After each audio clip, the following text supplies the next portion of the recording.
Our guest voice for the walk are Gus and Edith Belt, who are visiting from East Lawn Memorial Gardens and Cemetery, located at 1002 Airport Road in Bloomington. When East Lawn was founded in 1935, it was located 2 miles east of the city limits and just west of the new municipal airport on Route 9. R.F. Beeler of Burlington, Iowa, developed the cemetery after purchasing a 30-acre tract of land from Fred Young that year. The first burial appears to have been Mrs. Elizabeth Short on September 12th that same year. The cemetery was established as a non-monumental burial park with flush bronze markers identifying burial plots. In 2008, a monument garden was added to the cemetery for those who wish to have that type of memorial. Other features include 3 multi-story garden mausoleums, 2 columbariums, Italian white granite statues scattered throughout the cemetery, and an ossuary for cremated remains. Now we're going to meet Gus and Edith Belt, who successfully grew a single Bloomington restaurant into a nationwide chain, Steak and Shake. Earlier in their lives, though, they might not have anticipated building that kind of wealth. Augustus, or Gus Belt, was born in 1895 in Jerseyville, Illinois, the second child born to John and Margaret Belt. Gus spent most of his younger years with his parents and older brother, Vernell, in Springfield. Edith Pressler was born in Chatham, Illinois in 1896. She was the youngest of 7 children born to Jacob and Susie Pressler. It is likely that Gus and Edith met while both were living in Springfield, but information is limited on their lives before they married New Year's Day, 1913, in Lincoln, Illinois. The Belts were living in Indiana by the time their son William was born in 1918, and Gus was working in the tire business. By 1923, the Belts were living in Muncie, Indiana, and Gus was honing his skills as a tire salesman. Unfortunately, the family had some low points during this time.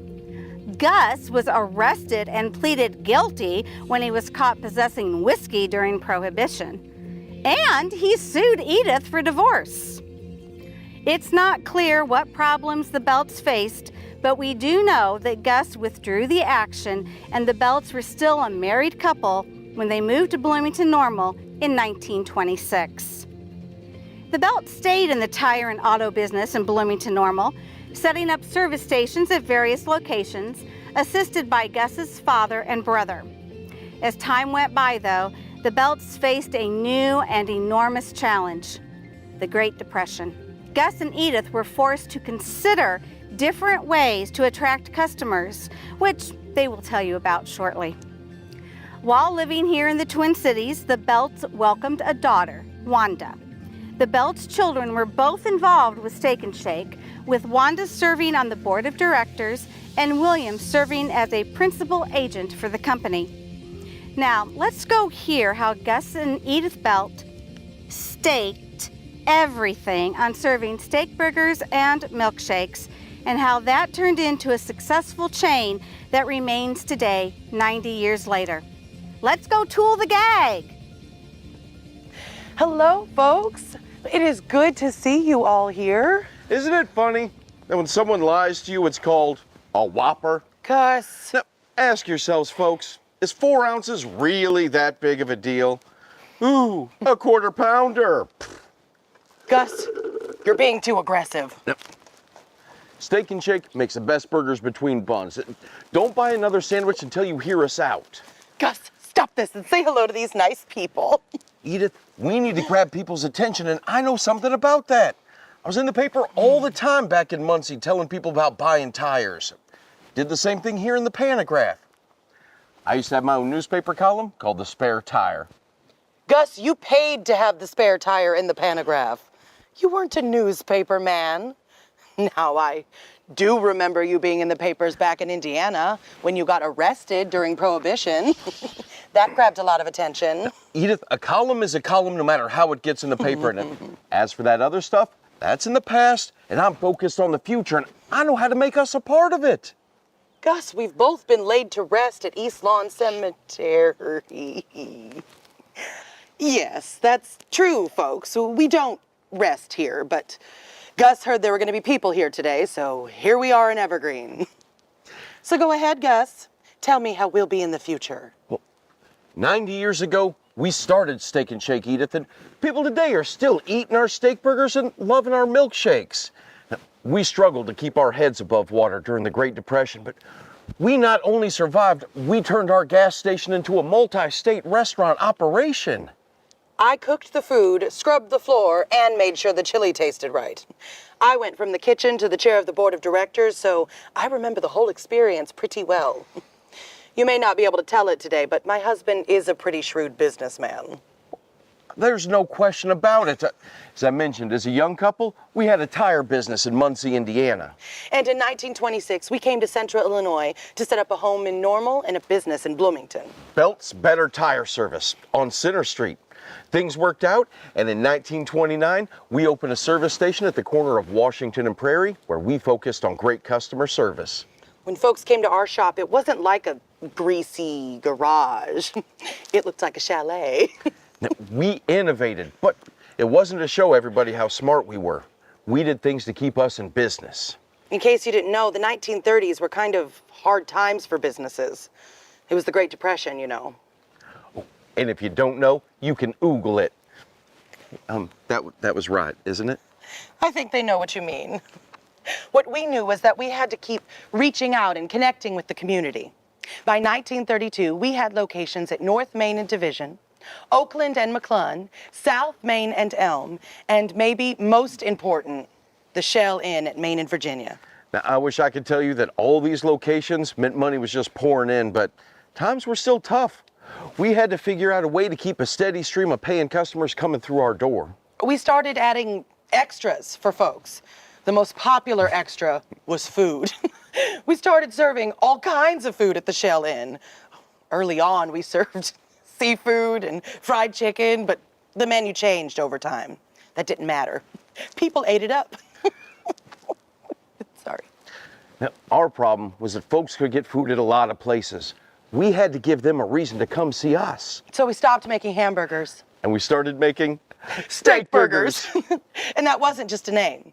See, in those days, people suspected that ground beef wasn't, well, beef.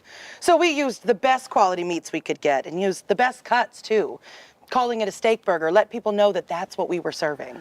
That's when we came up with one of our slogans. We protect your health. We set things up so folks could see the cooks working. They'd take the raw, ground meat It looked like a puck. They'd mash it flat on a hot grill and sear the outside. We used a greaseless grill, so there was no oil or anything, just the meat's own juices. Then we'd serve it up on a specially toasted roll, but with a crust all around, designed and baked right here in Bloomington. And we'd give it the classic toppings, but with a pickle sliced lengthwise. That way you get pickle in every bite. And then you could wash it down with one of our fantastic milkshakes. Our jumbo shakes had 4 scoops of ice cream in every shake, and all of our dairy products were pasteurized. People really liked what we were doing. And then something amazing happened. We turned the corner. We realized that we'd come up with innovations that were the core of a successful business. It was a lot of detail work, but we came up with a simple black and white color scheme that let people know our restaurants were clean and sanitary and wholesome for families. We hired people to run food out to the parking lot where customers were waiting in their cars. Kirby's! You never had to worry about finding a seat. And as time went on, we came up with a name that summed up what we were serving up. In 1938, we made it official. We signed papers to call all of our businesses a name that's still recognized today. Steak and Shake. Our Main and Virginia location was our flagship Steak and Shake, but our business grew in ways we never imagined. We processed our own meat at a facility right here on West Washington Street. Over the years, we set up new locations throughout the Midwest. We had our own airplane, for goodness sakes. The company continued to do well with Gus as president, but We lost him in 1954 at the age of 59. It's true. Made the company's future uncertain. Well, I stayed on as the chair of the board of directors, Gus. Well, of course you did. That's not a surprise. So why was the company's future uncertain? Perhaps uncertain was too strong a word. What I meant to say The was company continued to grow, Gus. It was just uncertain in terms of how far it would go. Forget it, Gus. Of course I kept things moving forward. What a ride we had, Edith. And remember, folks, you're just getting the bus tour of Gus and Edith Belt and the founding of Steak and Shake. You can find out more at mchistory.org. Don't forget to like, comment, and subscribe. You can email us if you have any questions. Don't talk gibberish, Gus.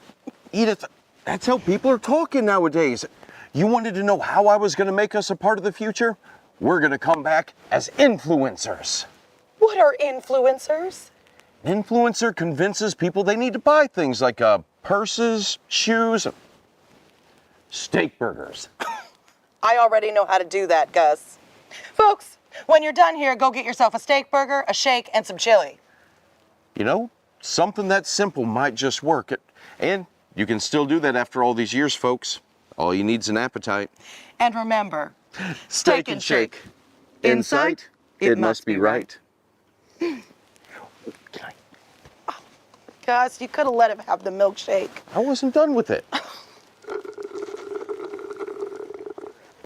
When Gus passed away in August 1954, there were 33 Steak and Shake locations in Illinois, Indiana, Missouri, Arkansas, and Florida.